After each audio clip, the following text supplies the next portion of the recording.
আসসালামু আলাইকুম, welcome back to my channel. আমি সুরমি ইসলাম। আপনারা দেখছেন সুরমি ইসলাম চ্যানেলের একটি রান্নার রেসিপির ভিডিও। আপনারা সবাই কেমন আছেন? আশা করি আপনারা সবাই খুব ভালো আছেন। আমার আজকের রেসিপি ঈদের স্পেশাল সেমাই দিয়ে খুব মজার একটি ডেজার্ট, সেমাইয়ের শ্রীখন্দ। অনেকে বলে সেমাইয়ের পাখির বাসা কিংবা সেমাইয়ের কাস্টার্ড কাপ। যে যাই বলেন না কেন, খুব সহজে বানানো এই ডেজার্ট কিন্তু অনেক লোভনীয় একটি ডেজার্ট। আশা করি আপনাদের এই ভিডিওটি ভালো লাগবে। ঈদের দিন অতিথি আপ্যায়নের জন্য কিন্তু আপনারা এই ডেজার্টটি তৈরি করতে পারেন। তাহলে চলুন মূল রেসিপিতে যাওয়া যাক। ডেজার্টটি তৈরি করার জন্য আমি এখানে সেমাই নিয়ে নিচ্ছি। লম্বা সেমাইগুলো একটু হাতের মাধ্যমে ছোট ছোট করে ভেঙে নিচ্ছি। এবার একটি মিক্সিং বোলের মধ্যে নিয়ে নিচ্ছি। দেখতে পাচ্ছেন আমি কিন্তু আরেকটু গুঁড়ো গুঁড়ো করব হাতের মাধ্যমে। এটা গুঁড়ো গুঁড়ো করে নিলে কিন্তু এই রেসিপিটি বানাতে খুবই সহজ হয়ে যায়। গুঁড়ো গুঁড়ো করে নিয়েছি, দেখতে পাচ্ছেন। এখন কিন্তু আমি একটি কড়াইয়ের মধ্যে ঘি দিয়ে দিচ্ছি পরিমাণ মতো, 2-3 চামচের মতো। তারপর এই ঘিয়ের মধ্যে কিন্তু আমরা এই সেমাইগুলো ভেজে নিব। অবশ্যই চুলার আঁচটা মিডিয়ামে করে নিতে হবে, তা না হলে কিন্তু সেমাইগুলো পুড়ে যাবে।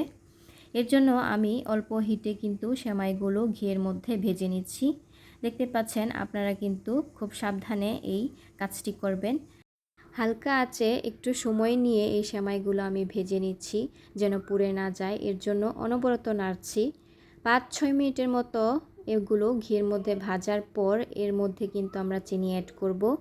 আমরা চিনিটা আমাদের মিষ্টির পরিমাণ অনুযায়ী যে যেমন মিষ্টি খান তেমনটা দিয়ে দিবেন।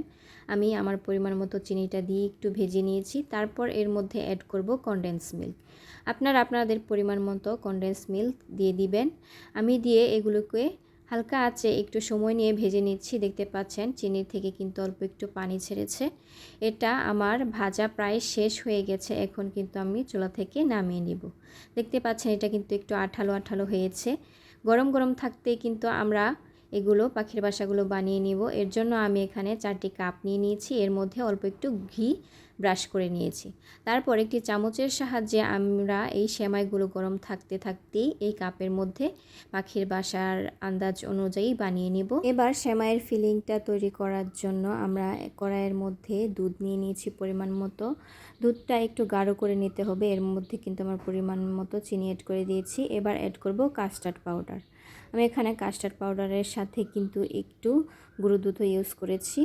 এই কাস্টার্ড পাউডার দেওয়ার সাথে সাথে কিন্তু আমরা চুলার হাইটা একদম লো করে দিব আর অনবরত নেড়ে নিব। আর নাড়তে নাড়তেই কিন্তু এইটা কিন্তু অনেকটা গাঢ় হয়ে আসবে। দেখতে পাচ্ছেন এটা যখন বলক উঠে যাবে, অনেকটা গাঢ় হয়ে আসবে, তখন কিন্তু আমাদের এই ফিলিংটা তৈরি হয়ে গেছে। দেখতে পাচ্ছেন আপনারা এখানে ইচ্ছে করলে ফ্লেভারও ইউজ করতে পারেন। আমি 2টি কাপের মধ্যে একটু আলাদা করে নিয়ে নিয়েছি।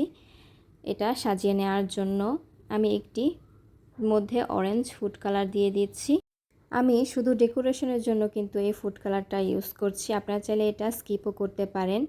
এদিকে আমি কিন্তু কাপ থেকে এগুলো ডিমোল্ড করে নিয়ে নিয়েছি। আপনারা কিন্তু চাইলে কাপ কেকের মোল্ডও এখানে ইউজ করতে পারেন। আমি এখানে 4 কাপ দিয়ে বানিয়েছি।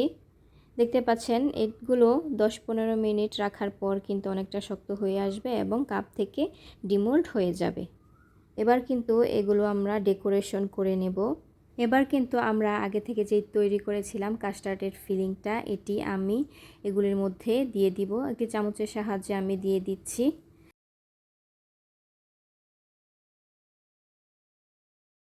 তারপর যে আমি আলাদা করে অরেঞ্জ ফুড কালার মিশিয়েছিলাম, এগুলো একটি পাইপিং ব্যাগের মধ্যে দিয়ে উপর দিয়ে এভাবে দিয়ে দিচ্ছি। তারপর একটি টুথপিকের সাহায্যে একটু ডিজাইন করে নিচ্ছি। এরপর আমরা এখানে পেস্তা বাদাম দিয়ে একটু ডেকোরেশন করে নিয়েছি। আপনারা কিন্তু চাইলে এতে নারকেলও ইউজ করতে পারেন। নারকেল ইউজ করলে কিন্তু খেতে আরও সুস্বাদু লাগবে।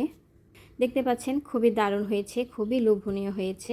বাচ্চারা কিন্তু এই ডেজার্টটি খুবই পছন্দ করে। আপনারা চাইলে আসছে এই ঈদে কিন্তু এই ডেজার্টটি তৈরি করে পরিবারকে উপহার দিতে পারেন। ঈদের দিন এই ইউনিক ডেজার্টটি আপনারা যদি যে কাউকে পরিবেশন করে খাওয়ান, তারা কিন্তু খুব মজা করে খেয়ে নেবে। খুবই অল্প সময়ে কিন্তু এই ডেজার্টটি তৈরি করা যায়। খুব বেশি সময়ের প্রয়োজন হয় না আর খুব বেশি উপকরণেরও প্রয়োজন হয় না। খুবই অল্প উপকরণে কিন্তু আমরা এই ডেজার্টটি তৈরি করতে পারি। রেসিপিটি যদি আপনাদের ভালো লেগে থাকে তাহলে কিন্তু অবশ্যই বাসায় ট্রাই করবেন আর আমাকে কমেন্টে জানিয়ে দিবেন। আর কার কেমন লেগেছে এই রেসিপিটি অবশ্যই আমাকে কমেন্টে জানিয়ে দিবেন। আমার চ্যানেলে যারা সাবস্ক্রাইবার কিংবা ভিউয়ার্স আছেন তাদেরকে সবাইকে জানাই ঈদ মোবারক। সবার ঈদ আনন্দে কাটুক এই প্রত্যাশায় আমি ভিডিওটি শেষ করছি। দেখা হবে অন্য কোনো দিন অন্য আরেকটি নতুন রেসিপি নিয়ে।